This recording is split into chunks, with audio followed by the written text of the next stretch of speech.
여러분 안녕하십니까? 한미 관세 협상이 5달 만에 문서 형태로 최종 타결됐죠. 관세 문제가 풀리면서 우리 기업의 수출 부담이 줄고 국가 경제의 불확실성도 많이 덜게 됐습니다. 앞으로가 더 중요합니다. 구체적인 세부 협상에서 우리 이익을 잘 지켜내야 할 텐데요. 우리가 미국 어디에 어떻게 투자해야 할지, 또 국내 시장은 어떻게 지켜내야 할지 윤수한 기자가 분석했습니다. 2천억 달러 규모의 대미 투자 사업 선정은 도널드 트럼프 대통령의 임기가 끝나는 2029년 1월까지 이뤄집니다. 미국 상무장관이 위원장인 투자위원회의 추천을 받아 트럼프 대통령이 투자처를 결정하는데 이 과정에서 우리나라와 협의해야 한다는 단서가 붙었습니다. 한국의 산업통상부 장관이 위원장으로 있는 협의위원회와 협의하여 상업적으로 합리적인 투자만을 두 나라의 의견이 엇갈릴 때 조율 과정에서 얼마나 우리의 목소리를 반영할 수 있느냐가 관건입니다. 당장 미국 정부는 알래스카 LNG 사업이 대미 투자처에 포함된다고 주장하지만 우리 정부는 사업성 등을 볼 때 투자 대상이 아니라는 입장입니다.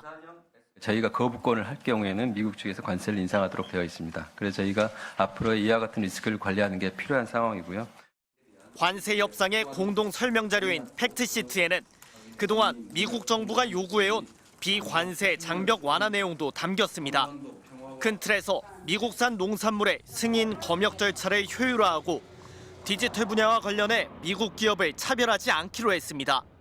비관세 분야 이행을 위한 한미 FTA 공동위원회 개최 등 구체적인 사항의 경우에는 통상교섭본부와 미국 무역대표부 간에 지속적으로 협의해 나갈 계획입니다.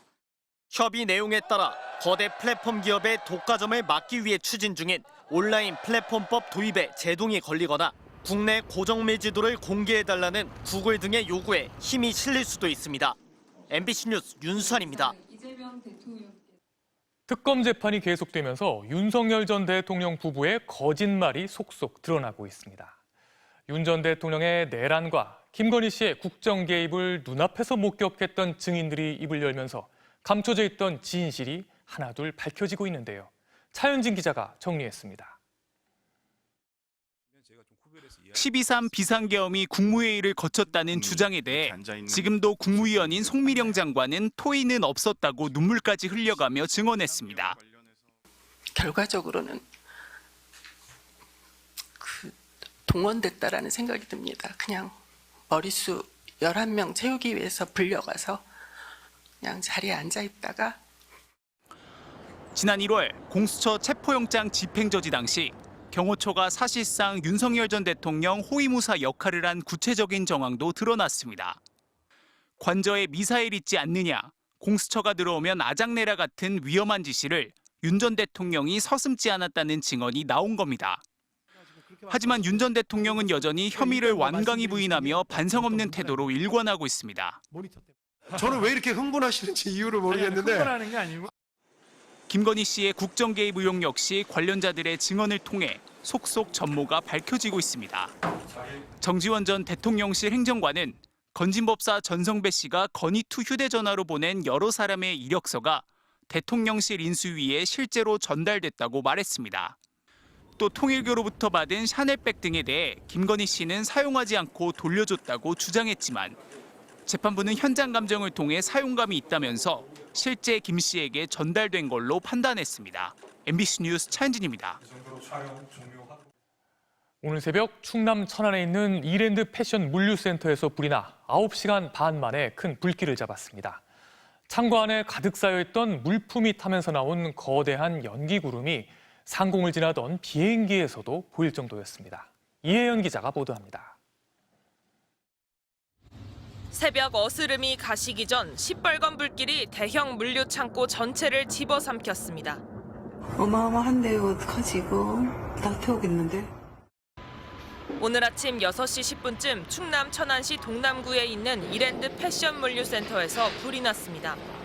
꼭대기 4층 창고에서 시작한 불은 지하 1층까지 순식간에 번졌습니다. 하늘에서 땅에서 쉼없이 물을 뿌려보지만 불길은 누그러들지 않았고 와, 큰일 났다. 건물 외벽이 무너져 내리기도 했습니다. 1000만 장 넘는 의류에 불이 붙어 내부 진입이 어려운 가운데 건물에서는 오전 내내 검은 연기가 치솟고 있습니다.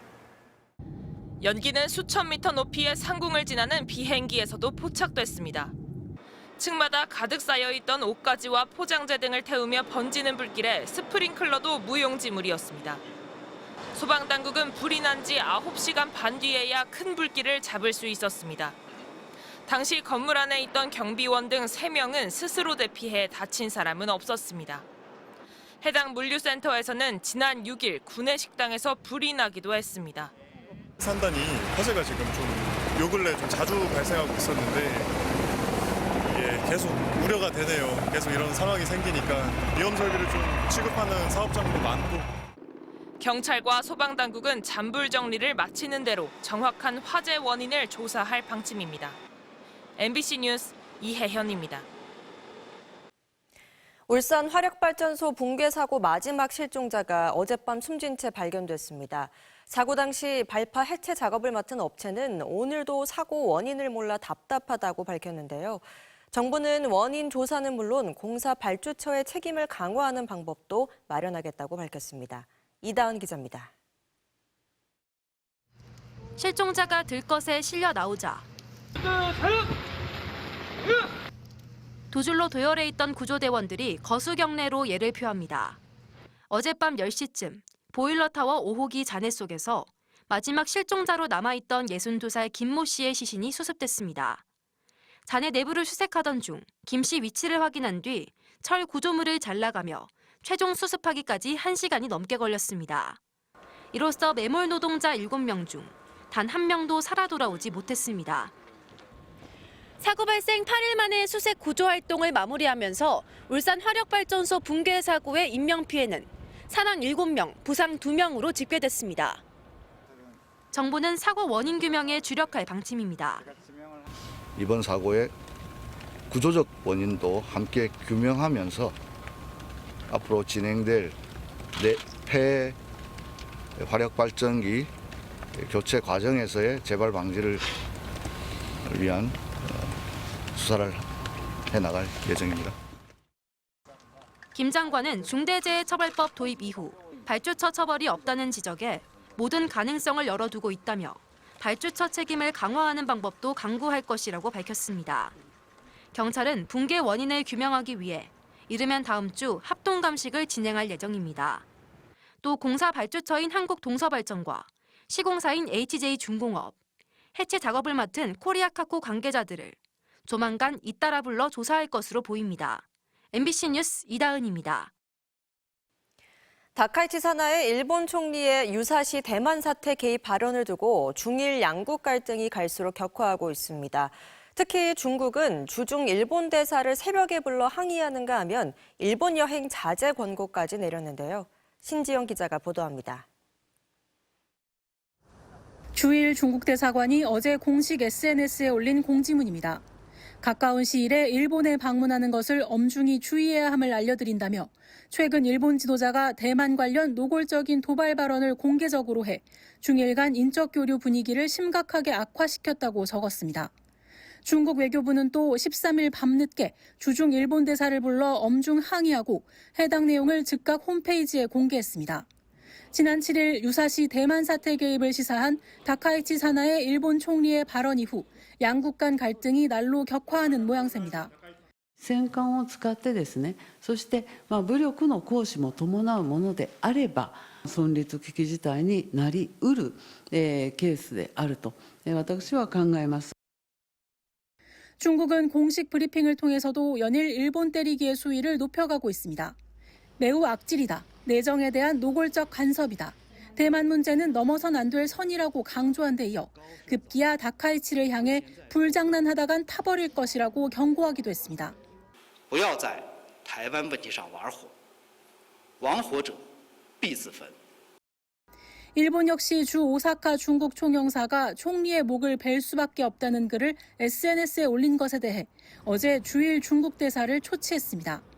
정치권에선 해당 총영사를 외교적 기피 인물로 지정해 국외 퇴거를 요구해야 한다는 목소리도 나오고 있습니다.